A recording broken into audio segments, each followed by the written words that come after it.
رمضان المبارک کا آج پہلا جمعہ ہے۔ اللہ کریم نے ہم سب پر بڑا فضل فرمایا کہ ہم سب نے اس رمضان المبارک کو پا لیا ہے، ورنہ بہت سارے لوگ ایسے ہیں جو پچھلے رمضان میں ہمارے درمیان تھے اور آج وہ اس دنیا میں نہیں ہیں، چاہے وہ جوان ہوں، چاہے بوڑھے ہوں، چاہے بچے ہوں۔ اگر ہم پیچھے مڑ کے دیکھیں گے تو بہت سارے لوگ آج ہمارے ساتھ نہیں ہیں۔ تو اللہ کا ہم پہ یہ کرم ہوا کہ اللہ تعالیٰ نے ایک بار پھر ہمیں رمضان المبارک پا لینے کا موقع عطا فرمایا۔ دو چیزوں کا رشتہ بڑا گہرا ہے اسلام میں۔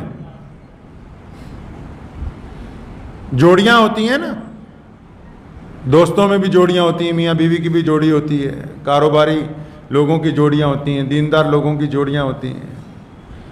اسلام میں بھی دو چیزوں کا رشتہ بڑا مضبوط ہے، ایک رمضان کا اور دوسرا رمضان کے ساتھ قرآن کا، کیونکہ رمضان المبارک جو ہے یہ نزول قرآن کا مہینہ ہے۔ اللہ تبارک و تعالیٰ نے اس مقدس مہینے میں قرآن پاک کو نازل فرمایا۔ ایک تو پہلی نسبت یہ تھی کہ رمضان اللہ تبارک و تعالیٰ کا مہینہ ہے، اس پہ کمال یہ ہوا کہ اللہ تبارک و تعالیٰ نے اس ماہ کو یہ عزت اور عطا فرما دی کہ رمضان کو نزول قرآن کا بھی مہینہ بنا دیا گیا۔ تمام کا تمام قرآن پاک رمضان المبارک کے مہینے میں بھی اللہ تبارک و تعالیٰ نے نازل فرمایا۔ تو یہی تو وجہ ہے کہ رمضان شریف میں تمام اعمال جو ہم کرتے ہیں، مثال کے طور پہ روزہ رکھنے کے بعد برائیوں سے بچتے ہیں، تمام چیزیں کرتے ہیں، لیکن اس کے ساتھ ساتھ عبادت میں ہم کس چیز کی سب سے زیادہ کثرت کرتے ہیں؟ عبادت میں مسلمان رمضان میں سب سے زیادہ کثرت قرآن پاک کی تلاوت کرنے کی کرتا ہے۔ جو موقع مل جائے قرآن پاک پڑھا جاتا ہے، جتنا موقع مل جائے قرآن پاک پڑھا جاتا ہے۔ اب قرآن پاک جو ہے وہ کائنات کے لیے ایک نظام کا درجہ رکھتا ہے، کائنات کے لیے روح کا درجہ رکھتا ہے، جسم کے اندر جان کا درجہ رکھتا ہے قرآن شریف۔ ہمارے ہاں ہندوستان میں قرآن شریف کو لوگ دم کروانے کے لیے، قرآن پاک سے لوگ دعائیں لینے کے لیے، قرآن پاک کی آیات سے جنات سے چھٹکارا حاصل کرنے کے لیے، قرآن پاک سے گھر میں برکتیں حاصل کرنے کے لیے، قرآن کے ذریعے اپنے بزرگوں کو بخشوانے کے لیے، اس طرح کے کام جو ہیں وہ کرتے ہیں۔ دیکھا جائے تو یہ منع نہیں ہے، یہ بات جو ہے اس کو خارج نہیں کیا جا سکتا کہ قرآن جس گھر میں پڑھا جائے وہاں اللہ تبارک و تعالیٰ کی رحمت نازل نہیں ہوگی، کیونکہ قرآن وہاں پڑھا جا رہا ہے۔ اس بات کو خارج نہیں کیا جا سکتا کہ قرآن پاک کو اپنے اکابرین کی، اپنے جو دنیا سے چلے گئے ان کی مغفرت کے لیے پڑھا جانا چاہیے، قرآن پاک کو گھر میں برکت کے لیے پڑھنا جانا چاہیے، قرآن پاک کو اپنی صحت کے لیے، شفا کے لیے پڑھنا چاہیے۔ لیکن قرآن پاک کے نزول کا مقصد کیا ہے؟ قرآن پاک نازل کیوں کیا گیا؟ جب تک نزول قرآن کا مقصد ہمیں پتہ نہ ہو کہ قرآن پاک نازل کیوں کیا گیا، تب تک باقی چیزیں جو ہیں وہ اپنی جگہ رہ جائیں گی، ہمیں اس کا اصل مقصد پتہ نہیں لگے گا۔ میں دنیاوی طور پر ایک چھوٹی سی مثال آپ کو دیتا ہوں۔ مثال کے طور پر ہم کہیں کہ جی فلاں گاؤں کے اندر ایئرپورٹ بنے گا۔ اب جب ایئرپورٹ بننے کے لیے تیار ہوتا ہے تو بے شمار ہوٹل بنتے ہیں، بے شمار لوگ وہاں پہ اپنے گھر بنانے شروع کرتے ہیں، بہترین سڑکیں بنانی شروع کرتے ہیں۔ کیوں جی؟ کہ جس علاقے میں ایئرپورٹ بن رہا ہے سارا کچھ یہاں کا مہنگا ہو گیا ہے، ایئرپورٹ بننے لگا ہے تو ساری چیزیں اچھی بنیں گی یہاں۔ اب اگر سب کچھ بن جائے، وہی نہ بنے جس کے لیے سارا کچھ بنایا گیا ہے، وہ ادارہ ہی چالو نہ ہو جہاں پہ مسافروں نے آنا اترنا چڑھنا ہے، تو کتنے دن یہ باقی چیزیں فائدہ دیں گی؟ لوگ کہیں گے بند ہو گیا، یہ یہاں اب کوئی فلائٹ نہیں اتر رہی۔ ایک یونیورسٹی اگر کسی گاؤں میں بنتی ہے تو چاروں طرف لوگوں کے گھر میں پی جی بن جاتے ہیں، بچے آ کے رہنے لگ پڑتے ہیں، ہوٹل کھل جاتے ہیں، دکانیں کھل جاتی ہیں، ساز و سامان کی دکانیں کھل جاتی ہیں۔ لیکن بنی یونیورسٹی کس لیے؟ یونیورسٹی کو بنانے کا مقصد کیا ہے؟ یہ تو اس کے ظاہری جو باہر کے فیض ہیں وہ حاصل ہو رہے ہیں، لیکن اس کا مقصد کیا ہے بننے کا؟ اسی طرح قرآن پاک جو ہے وہ پوری کائنات کے لیے ایک ایسی کتاب اللہ تبارک و تعالیٰ نے نازل کی جس کا مقصد انسانوں کو راہ راست کے اوپر لانا ہے۔ یہ اس کے باقی کے اسباب ہیں، یہ دیگر اسباب ہیں۔ قرآن پاک کی فلاں صورت پڑھو صحت میں اضافہ ہوگا، فلاں صورت پڑھو جنات آپ کو نہیں پکڑیں گے، فلاں صورت پڑھو گھر کے اندر برکت ہو جائے گی، فلاں صورت پڑھو بچوں کی نظر اتر جائے گی۔ یہ اپنی جگہ حق ہے، لیکن قرآن پاک کا نزول کیوں کیا گیا؟ جب تک اس کے مقصد کو نہیں سمجھا جائے گا بات حل ہونے والی نہیں ہے۔ دنیا بھٹک رہی تھی نزول قرآن سے پہلے، قرآن پاک کے نازل ہونے سے پہلے دنیا بھٹک رہی تھی۔ دنیا میں دستور نہیں تھا، کوئی قانون نہیں تھا۔ آپ اگر اتہاس اٹھائیں گے، محمد رسول اللہ صلی اللہ علیہ وسلم جب مکہ مکرمہ میں پیدا ہوئے کوئی نظام نہیں تھا، رنگداری تھی، دادا گیری تھی، بس نظام نہیں تھا۔ کوئی جس کے پاس زیادہ طاقت ہے بس وہ کہتا تھا میں اپنے حساب سے نظام چلاؤں گا۔ نزول قرآن سے پہلے لوگوں میں سچ بولنے کی روایت نہیں تھی۔ قرآن پاک نازل ہونے سے پہلے ماں باپ کا احترام نہیں تھا۔ قرآن پاک کے نزول سے پہلے بیٹی کے لیے زندگی نہیں تھی۔ قرآن پاک کے نظام سے پہلے ساہوکاروں کے پاس صرف سود کے نام پر پھندا تھا جو غریب کی گردن میں ڈال دیا جاتا تھا۔ قرآن پاک کے نزول سے پہلے صرف ظلم اور زیادتی کے نام پر غریبوں کا قتل عام تھا جس کو روکنے والا کوئی نہیں تھا۔ قرآن پاک کے نظام سے پہلے غریب کی بیٹی کا احترام نہیں تھا، جس کا دل چاہتا تھا اس کی عزت وہ لوٹ سکتا تھا۔ آج کے لوگوں نے کیا سمجھا کہ قرآن صرف برکتیں دینے اور برکتیں دلوانے کے لیے نازل ہوا، قرآن صرف مردے بخشوانے کے لیے نازل ہوا۔ ایسا نہیں ہے، قرآن نے انسانیت کو زندگی عطا کی ہے۔ قرآن کے نزول سے پہلے انسانیت سسک رہی تھی، انسانیت مر رہی تھی، بیٹیوں کا احترام نہیں تھا۔ قرآن پاک کا جب نزول ہوا ہے تو زندگی کی روش بدل گئی۔ اللہ تبارک و تعالیٰ نے ہر خاص اور عام کو اس کتاب کے ذریعے عزتیں عطا فرمائی ہیں۔ لوگ مال تقسیم کرتے ہیں، کیسے کرتے ہیں؟ کوئی بندہ لائن میں کھڑے ہوئے غریبوں کو پیسے دیتا ہے، ایک طرف سے برابر بانٹتا ہوا چلا جاتا ہے۔ اسلام نے نظام بنایا، اسلام نے کہا کہ معاشرے میں جو زیادہ غریب ہے اس کو زیادہ دیں گے تاکہ پہلے اس کو برابر کر دیا جائے۔ قرآن پاک نے یہ اسلوب طے کیے ہیں زندگی کے۔ محمد رسول اللہ صلی اللہ علیہ وسلم امی ہیں۔ کمال کی بات آپ یہ دیکھیں، پوری کائنات میں آج تک جتنے بڑے بڑے لوگ آئے ہیں انہوں نے بڑی بڑی یونیورسٹیوں سے، پروفیسروں سے، بڑے بڑے لوگوں سے علم حاصل کیا ہے، اور یہ اتنی بڑی کتاب جو آج پوری کائنات میں تمام ملکوں میں تمام زبانوں میں پڑھی جاتی ہے تو جس ذات کے اوپر نازل ہوئی محمد رسول اللہ صلی اللہ علیہ وسلم کے اوپر، وہ نبی امی ہیں، وہ کسی کے پاس قلم دوات لے کے پڑھنے کے لیے نہیں گئے۔ یہ قرآن پاک کے نزول کا سب سے بڑا کمال ہے۔ نبی علیہ الصلوۃ والسلام کا کوئی استاد نہیں ہے۔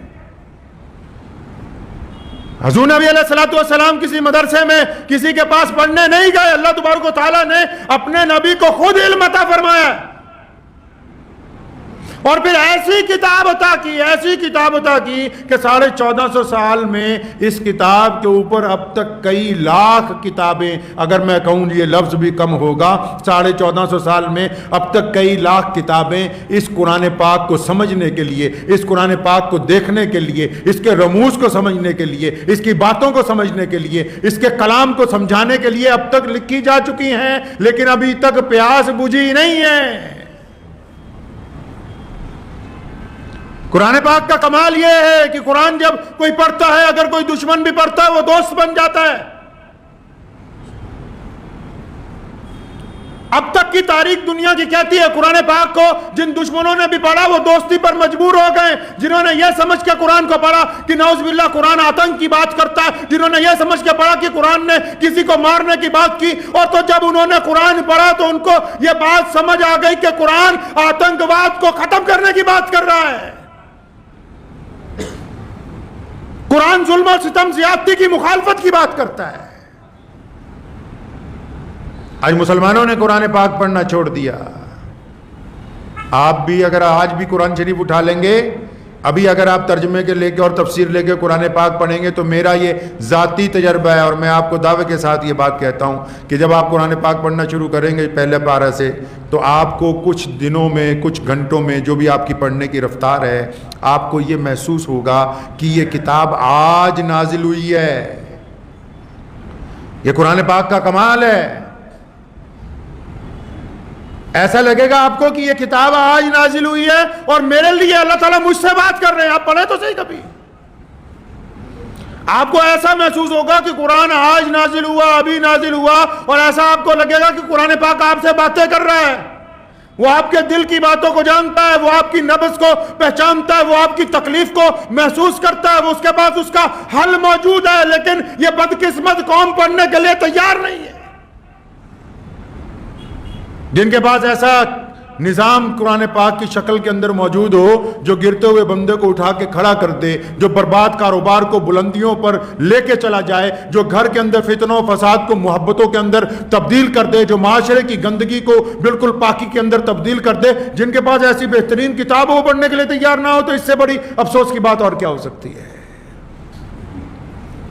میں نے رمضان سے پہلے جمعے میں کہا تھا کہ جو لوگ 3 دن کی 10 دن کی تراویحاں کروا رہے ہیں، اللہ کا شکر ہے کہ پورے ملک سے بڑے لوگوں کے فون آئے، بہت سارے لوگوں کو اللہ تبارک و تعالیٰ نے دل میں بات ڈالی کہ نہیں ہم سارا رمضان سنیں، تو کچھ ایسوں کے بھی آئے کہ یہ مسئلہ کہاں پہ لکھا ہوا ہے۔ تو میں نے ان سے پوچھا کہ یہ جو تم نے روایتیں بنائی یہ کہاں پر لکھی ہیں؟ یہ جو تم دین گھڑ رہے ہو اپنے پاس سے بیٹھ کے، یہ کس کتاب میں لکھا ہے؟ چوری بھی ہے، اوپر سے سینہ چوری بھی ہے، مسلمانوں کی جیبوں پہ ڈاکہ بھی ڈال رہے ہو، اوپر سے سینہ چوری بھی کر رہے ہو، قوم کو گمراہ بھی کر رہے ہو، اوپر سے اپنی غلطی ماننے کے لیے بھی تیار نہیں ہے۔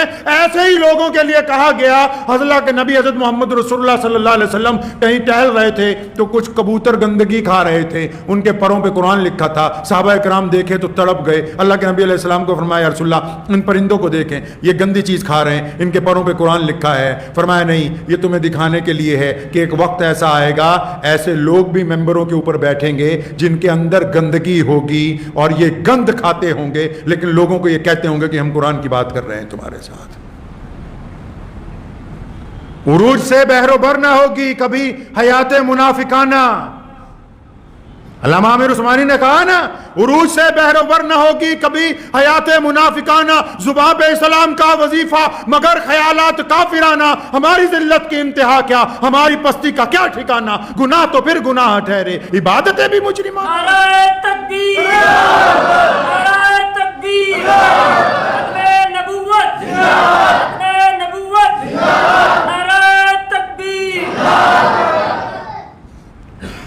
قرآن پاک ہم سے چاہتا ہے کہ وہ ہم قرآن پاک سے گفتگو کریں، ہم باتیں کریں اپنے رب کے ساتھ قرآن پاک کے ذریعے، ہم جا کے اپنی بیماری کا، اپنی تکلیف کا، اپنے غم کا مداوا اللہ کے قرآن پاک سے کروائیں، جا کے پوچھیں، قرآن کھول کے پڑھیں کہ ہمیں کیا تکلیف ہے، اللہ کیا چاہتے ہیں۔ یہ تمہیں کس نے سمجھایا کہ گھر میں کوئی مولوی آ کے صرف دعا کر جائے اور گھر والے نماز ہی نہ پڑھتے ہوں؟ مولوی آوے دعا کر جائے گھر والے نماز نہ پڑھن تو یہ دعائیں قبول ہوں گی؟ وہ دعائیں قبول نہیں ہو سکتی ہیں۔ پیچھے پلٹ کے دیکھیں، 1450 سال میں ہم جو یہاں تک پہنچے ہیں، قرآن پاک کا کمال ہے یہ۔ کئی لوگ سارا دن مسلمانوں کو ڈراتے ہیں، اپنے ہی لوگ یہ کہتے ہیں کہ ہم بہت گنہگار ہیں، ہم بڑے بددیانت ہو گئے۔ ہم نے یہ آج بھی کائنات کے اندر جتنی اقوام ہیں ان میں سب سے خوبصورت اگر کوئی قوم موجود ہے جس نے اللہ اور اس کے رسول صلی اللہ علیہ وسلم کے پیغام کو سمجھا ہے، اللہ اور اس کے رسول صلی اللہ علیہ وسلم سے محبت کا اعلان